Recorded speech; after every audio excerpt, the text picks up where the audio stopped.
तो हम लोग बच्चे वेक्टर एनालिसिस को कल पैरेललोग्राम लॉ पढ़ा चुके हैं, उस डेरिवेशन करा चुके हैं और उस पर बेस्ड 4-6 न्यूमेरिकल भी कराए थे।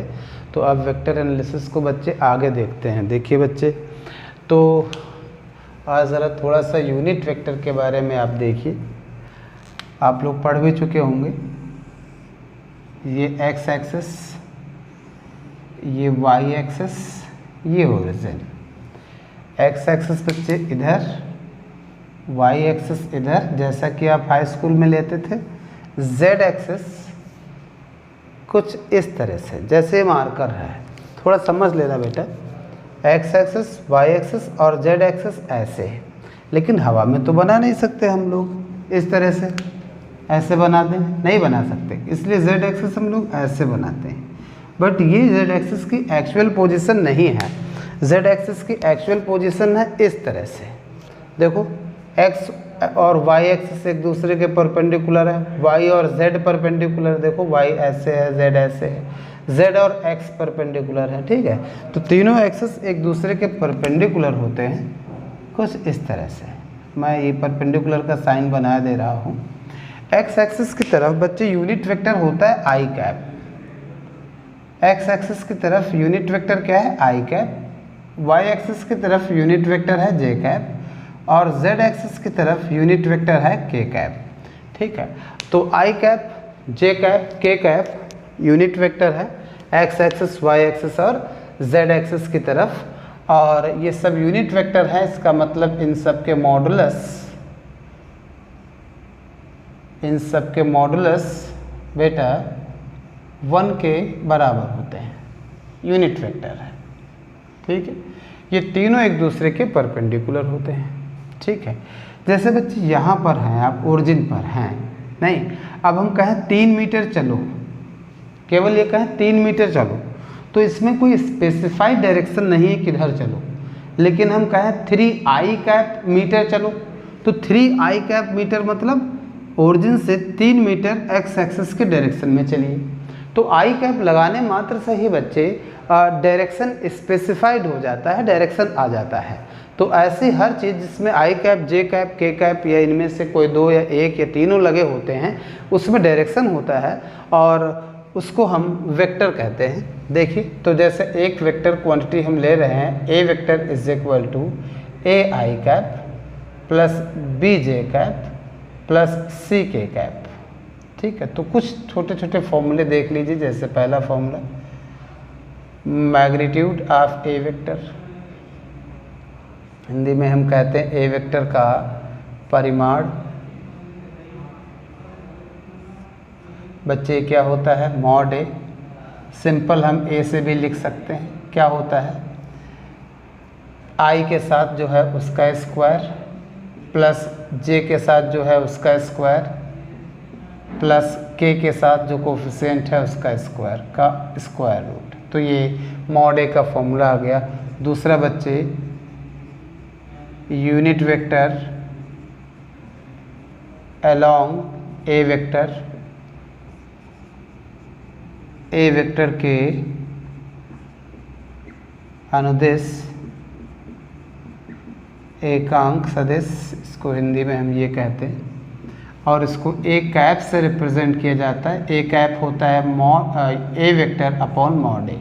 ये एक बेहतरीन फॉर्मूला है, इसको आप याद कर लें तो बेहतर रहेगा। किसी वेक्टर का यूनिट वेक्टर निकालने का, वो वेक्टर अपॉन उसके वेक्टर का मॉडुलस, ठीक है। अगर हम वैल्यूज़ यहाँ पर डाल दें बेटा, तो ए कैप देखो क्या आ जाएगा। A cap is equal to, A vector की वैल्यू डाल दो, A I cap plus B J cap plus C K cap upon square root A square plus B square plus C square. अगर हम A cap अलग अलग लिख दो, A upon square root A square plus B square plus C square I cap plus B upon A square plus B square plus C square J cap plus C upon A square plus B square plus C square K cap. ठीक है, तो ये A cap यानी unit vector आ गया है। अब जरा ध्यान दो बच्चे, एक होता है direction cosine of A vector, समझ लो छोटे छोटे टर्म हैं। थर्ड, डायरेक्शन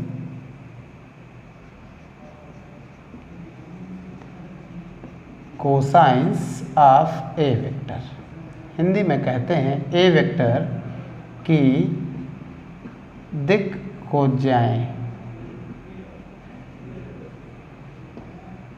देखो बेटा क्या होता है, नहीं, जैसे मान लो कोई वेक्टर है इस तरह से, एक्स एक्सिस के पॉजिटिव डायरेक्शन से वो वेक्टर कैसा एंगल बना रहा है, मान लो अल्फा बना रहा है। वाई एक्सिस के पॉजिटिव डायरेक्शन से वो बीटा एंगल बना रहा है, मान लो ये एक है ए वेक्टर, नहीं, तो एक्स एक्सिस के पॉजिटिव डायरेक्शन से अल्फा, वाई एक्सिस के पॉजिटिव डायरेक्शन से बीटा, ऐसे जेड एक्सिस के पॉजिटिव डायरेक्शन से गामा एंगल बना रहा है। तो जो ये एंगल बना रहा है कोई vector x Y z axis के पॉजिटिव डायरेक्शन से, इन एंगल्स का कोसाइन जो है उसी को हम डायरेक्शन कोसाइन कहते हैं, ठीक है। तो if A vector makes alpha beta and gamma angle with positive x y and z axis, then cos alpha, cos beta and cos gamma are the direction cosines of a vector, ठीक है। तो अगर कोई vector जैसे ए vector x Y और Z axis के positive direction से alpha beta gamma angle बना रहा है, तो कॉस अल्फा कॉस बीटा और कॉस गामा को हम ए वेक्टर का डायरेक्शन कोसाइन कहते हैं। ज़रा ध्यान दीजिए बच्चे, यानी डायरेक्शन कोसाइन क्या है, कॉस अल्फा है, कॉस बीटा है और कॉस गामा है। कॉस अल्फा है, कॉस बीटा है और कॉस गामा है। इनको कुछ राइटर्स एल एम एन से भी रिप्रेजेंट करते हैं। फिलहाल direction cosine cos alpha cos beta cos gamma कुछ लोग एल एम एन से रिप्रेजेंट करते हैं। लिखते कैसे हैं, अब ज़रा ध्यान से सुनिए काम की बात। जो यूनिट वेक्टर में आई का कोफिशिएंट होता है वो कॉस अल्फा के बराबर होता है,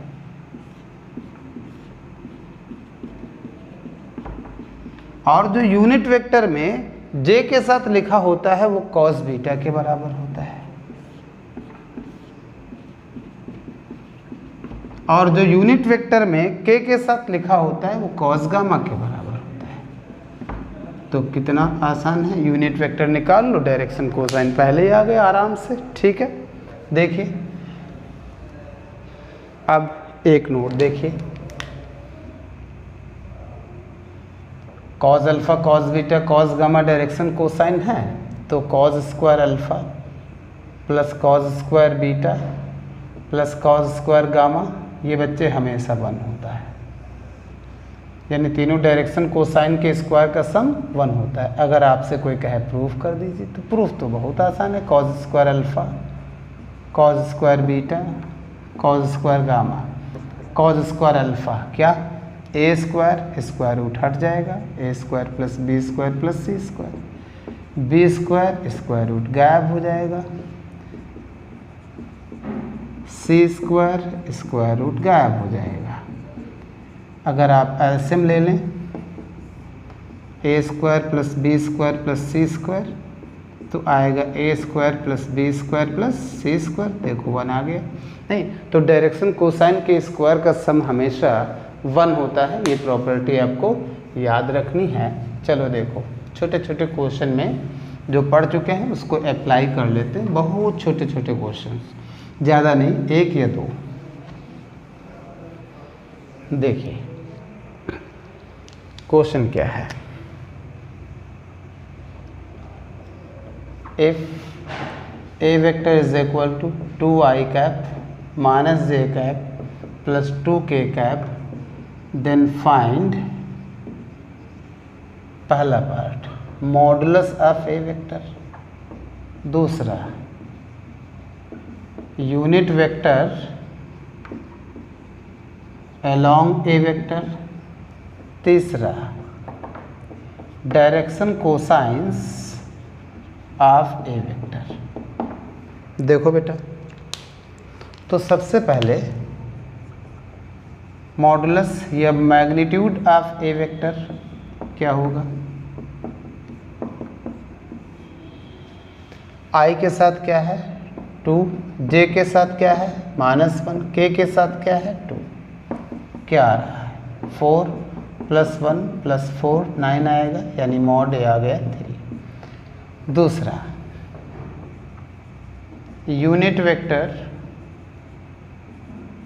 अलोंग ए वेक्टर, इसको हम ए कैप से दिखाएंगे और ये होता है A vector upon mod A. तो ए कैप ए वेक्टर बेटा क्या है 2i cap -j cap plus 2k cap, mod A बेटा कितना है 3। तो ये आंसर आ गया है। फिलहाल इसको अलग अलग लिख लीजिए, 2/3i कैप, अभी जो बताया था ना -1/3j cap plus 2/3k cap, answer आ गया। तीसरा बच्चे direction cosines of A vector क्या होगा? Cos alpha, cos beta, cos gamma. देखो कॉस अल्फा जो आई के साथ यूनिट वेक्टर में जो आई के साथ लिखा हो वो है कॉस अल्फा, जो जे के साथ लिखा हो -1/3 लिखा है वो कॉस बीटा, और ये कॉस गामा। तो आप देख सकते हैं बहुत छोटे छोटे क्वेश्चंस हैं, छोटे सीधे फॉर्मूला बेस्ड। ठीक है, देखिए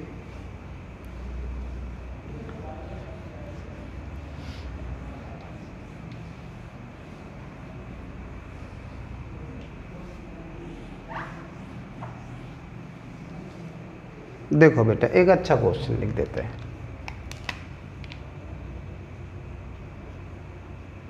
if mod a is equal to 3√3 and a vector makes equal acute angles with positive x, y, z axis,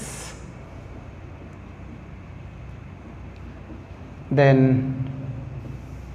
find A vector. अच्छा क्वेश्चन है, हमने कहा अच्छा मीन्स अच्छा।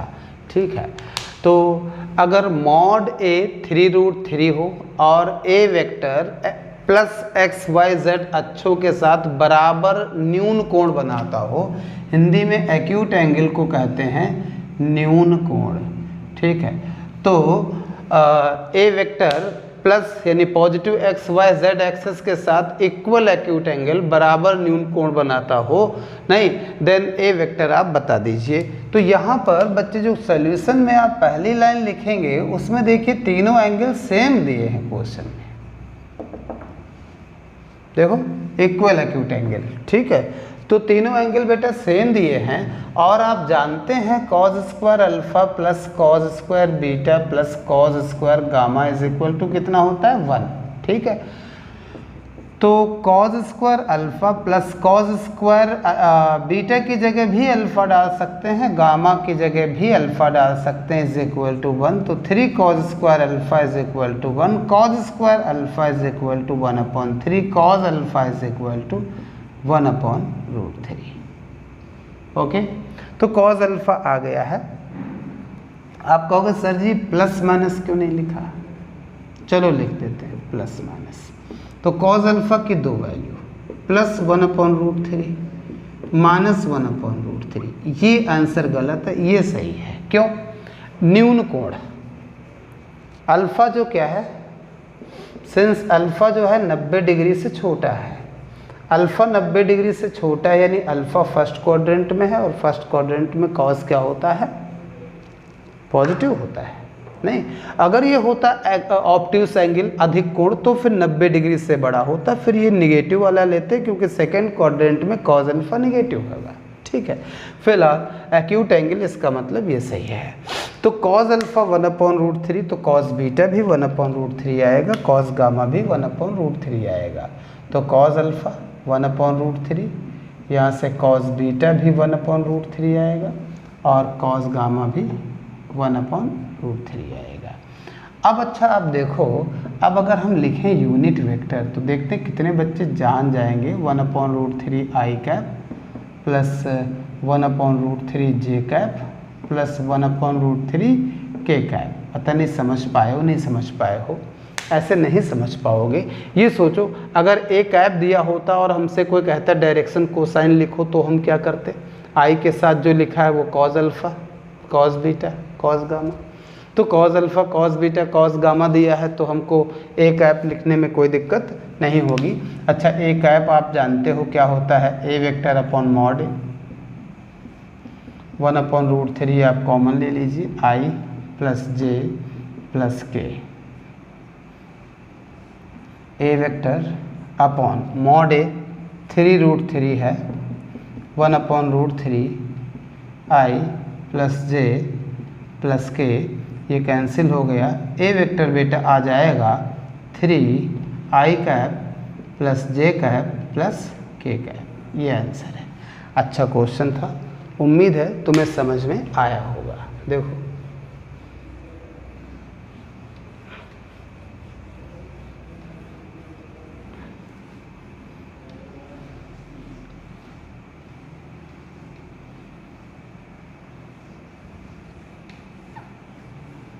देखो बच्चे, तो अब हम बच्चे थोड़ी सी और इम्पॉर्टेंट हेडिंग डिस्कस कर लेते हैं, जैसे प्रोडक्ट ऑफ टू वेक्टर्स।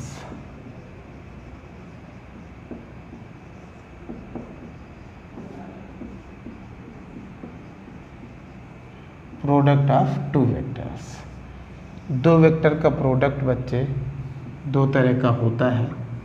एक होता है स्केलर प्रोडक्ट, स्केलर मैंने शॉर्ट में लिख दिया है, आप पूरा लिख देना। स्केलर प्रोडक्ट या इसी को हम डॉट प्रोडक्ट कहते हैं, ठीक है। एक होता है वेक्टर प्रोडक्ट या इसी को हम क्रॉस प्रोडक्ट कहते हैं, ठीक है। तो दो वेक्टर का आपस में प्रोडक्ट, जैसे मान लो एक वेक्टर ए है और एक वेक्टर बी है, इन दोनों के बीच का एंगल थीटा है। जैसे ये ए वेक्टर हो गया, ये बी वेक्टर हो गया और इनके बीच का एंगल क्या है? थीटा है। तो मान लो एक वेक्टर ए है, एक वेक्टर बी है, तो इनको आपस में दो तरह से मल्टीप्लाई किया जा सकता है। एक प्रोडक्ट इनका आपस में जो है वो स्केलर प्रोडक्ट कहलाता है और एक प्रोडक्ट इनका जो आपस में वो क्या कहलाता है? वेक्टर प्रोडक्ट कहलाता है। तो दोनों बेहतरीन हैं, दोनों प्रोडक्ट, दोनों हेडिंग बहुत अच्छी हैं। तो एक एक को समझना शुरू करते हैं, जैसे स्केलर प्रोडक्ट या डॉट प्रोडक्ट। तो स्केलर प्रोडक्ट या dot product of A vector and B vector, इसको बच्चे हम कैसे रिप्रेजेंट करते हैं? ए वेक्टर डॉट बी वेक्टर, दोनों के बीच डॉट रख के। इसका फॉर्मूला होता है mod a mod b cos theta, ठीक है, ठीक है, ओके। और ये एक स्केलर क्वांटिटी है, स्केलर क्वांटिटी है, यानी अदिश राशि है। हिंदी में इसको कहते हैं अदिश गुणनफल,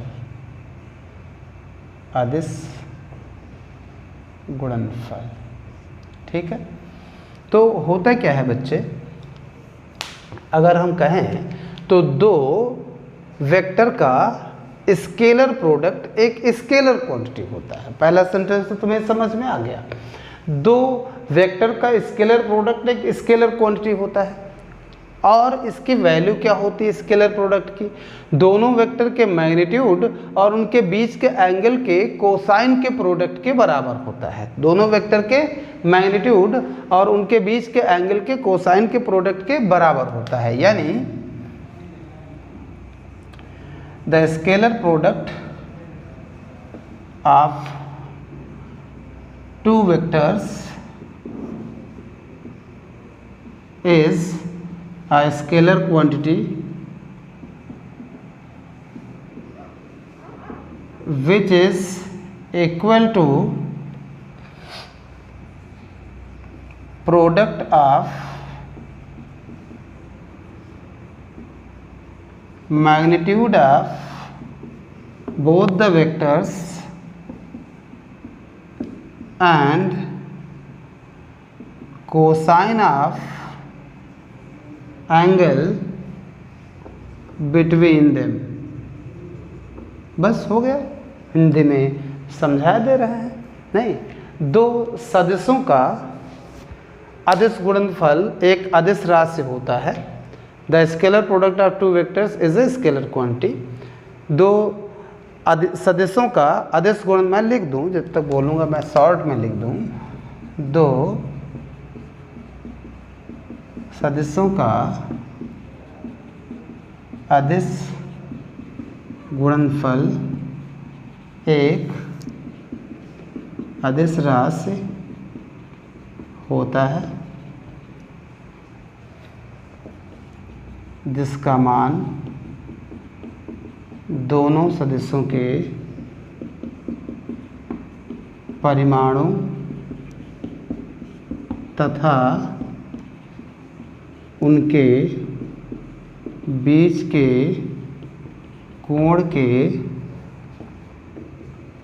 कोज्या मीन्स कोसाइन, कोज्या के गुणनफल के बराबर होता है। बस हो गया, छोटी सी डेफिनेशन है, किसी काम की नहीं डेफिनेशन, बट पढ़ लेना बेटा, फर्स्ट ईयर है, पूछी जा सकती है। ठीक है, अपने काम का है इस फॉर्मूले को एनालाइज करना। देखो, तो हमने क्या पढ़ा, बढ़िया सा फॉर्मूला अपने सामने लिखा हुआ है, जरा देख लो बच्चे। अगर दोनों vector, if a vector is perpendicular to b vector, that is इनके बीच का एंगल कितना हो, 90 डिग्री। तो अगर दोनों परपेंडिकुलर हो तो ए डॉट बी क्या होगा, a dot b is equal to mod a mod b cos 90। Cos 90 तो 0 होता है, तो a dot b is equal to 0। तो ये ध्यान रखिएगा, अगर दो वेक्टर बच्चे परपेंडिकुलर हों तो उनका डॉट प्रोडक्ट क्या होता है, 0, हमेशा ध्यान रखिए। और देखो बच्चे, अगर हम कहें आई डॉट जे, इसी हिसाब से देखो, I dot J, J dot के डॉट आई, ये कितने होंगे, सब 0। क्यों, अभी बच्चे आज के शुरुआत में हमने यही से किया था, एक्स वाई जेड। देखो इधर यूनिट वेक्टर क्या होता है, आई कैप, इधर क्या होता है, जे कैप, इधर क्या होता है, के कैप। ठीक है, तो आई जे आपस में परपेंडिकुलर है, आई जे आपस में परपेंडिकुलर है। ठीक है, और जे और के आपस में परपेंडिकुलर है, के और आई परपेंडिकुलर है, और परपेंडिकुलर वेक्टर्स का डॉट हमेशा क्या होता है बच्चे, 0 होता है। और देखो, अगर आई डॉट आई कहता तो क्या होगा, आई डॉट आई, फॉर्मूले के हिसाब से देखो, ए डॉट बी जब ये होता है तो आई डॉट आई क्या होगा, मॉड आई कॉस आई इधर सारे आई होंगे तो सेम डायरेक्शन में, सेम डायरेक्शन मीन्स इनके बीच का एंगल कितना होगा, 0। तो यूनिट वेक्टर है 1, कॉस 0 1, तो ये कितना आएगा, 1। तो आई डॉट आई 1 है, जिस तरह से आई डॉट आई 1 होता है ऐसे ही जे डॉट जे भी बच्चे 1 होता है, ऐसे ही के डॉट के भी 1 होता है। ठीक, कितना ज़्यादा आसान है। और देखो, छोटी छोटी बातें हैं बेटा, फटाफट देख लो।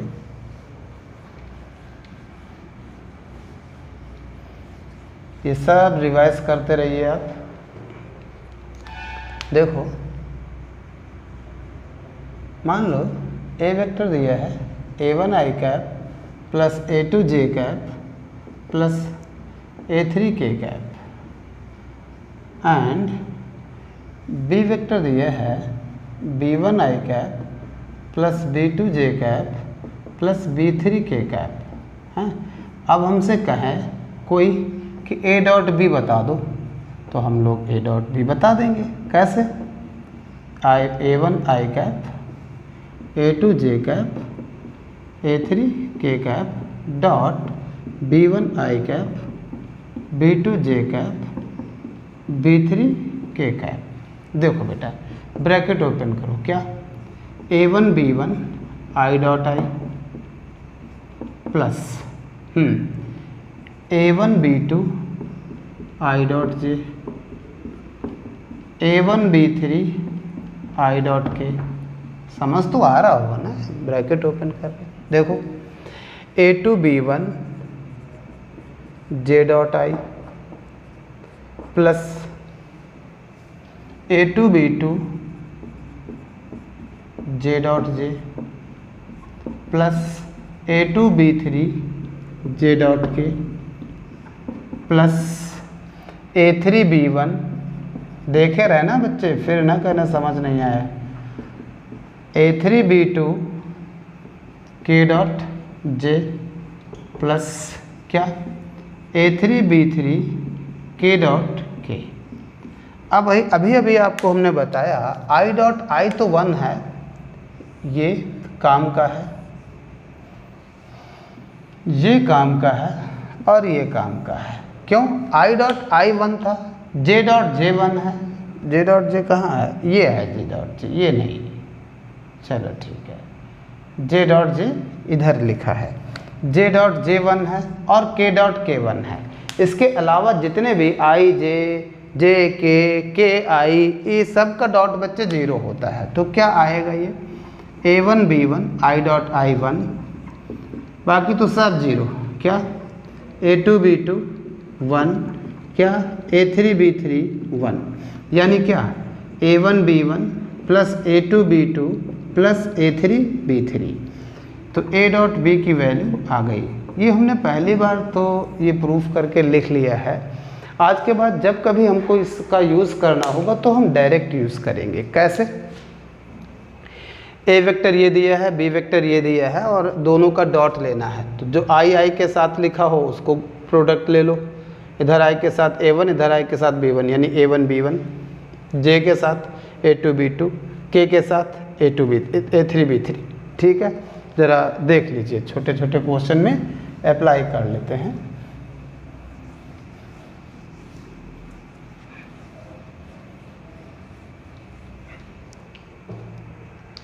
देखो बेटा, if A vector is equal to 2 i cap, 3 j cap, 2 k cap and B vector is equal to 3 i cap, 2 j cap minus 3 k cap, then find A vector dot b vector. तो a dot B बेटा क्या होगा? Direct apply करेंगे। इधर आई के साथ क्या है 2, इधर क्या है 3, उधर जे के साथ क्या है 3, इधर है 2, क्या है 2, इधर क्या है -3। ठीक है, ये कैंसिल हो जाएगा, 6 आंसर। देख रहे हो? एक और देख लो फटाफट। If A vector is equal to p i cap plus 2 j cap plus 3 k cap and B vector is equal to -2 i cap plus 3 j cap plus 2 k cap are perpendicular, then find p. ठीक है, अगर a vector और b vector perpendicular हो तो P बताओ। तो अभी अभी आपको बताया था, since A vector and B vector are perpendicular that means A और बी का डॉट प्रोडक्ट कितना होगा? 0। अभी बेटा बताया था अगर दो वेक्टर परपेंडिकुलर हो तो उनका डॉट प्रोडक्ट कितना होता है? 0। ज़रा ध्यान दो, डॉट लेते कैसे? इधर आई के साथ p है, इधर क्या है -2 है, इधर क्या है j के साथ 2 है, इधर j के साथ 3 है, उधर k के साथ 3 है, इधर k के साथ 2 है, इज इक्वल टू 0। तो ये 2p इधर आ गया, क्या हो गया 6 6 12, p इज इक्वल टू 6। देखिए और देखो बच्चे,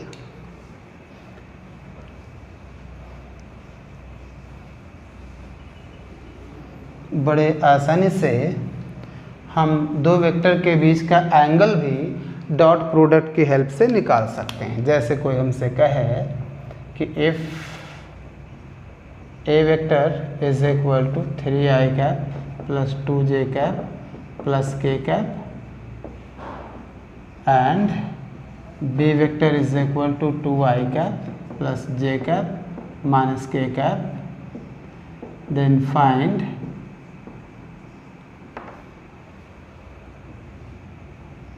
angle between a vector and b vector। तो देख लो बेटा, सबसे पहले एंगल निकालने वाले केस में आप a डॉट b निकाल लो ज़रा, या रुक जाओ पहले मॉड a निकाल लो। मॉड a अभी तो बताया बेटा कैसे, 3 का स्क्वायर, 2 का स्क्वायर, 1 का स्क्वायर, रूट 14, 9, 10, रूट 14।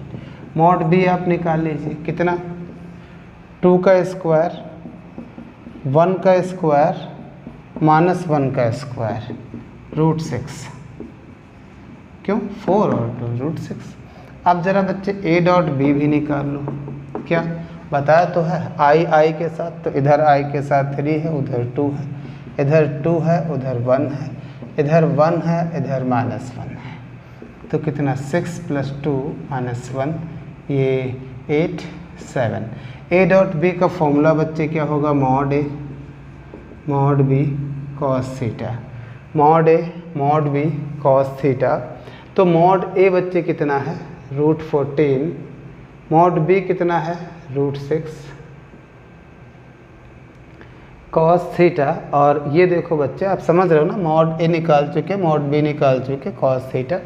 अच्छा, इज इक्वल टू 7, तो cos theta is equal to 7 upon root 14 root 6, तो theta is equal to cos inverse, आप सॉल्व थोड़ा सा कर सकते हो, रूट 14 रूट 6। ठीक है, पेपर में क्वेश्चन आएगा तो वो बढ़िया सा एंगल आएगा। ठीक है, तो इसके आगे का लेक्चर बच्चे आप नेक्स्ट वीडियो में देखें, तब तक इसको रिवाइज करिए, तैयार करिए इसको। ठीक है, थैंक यू।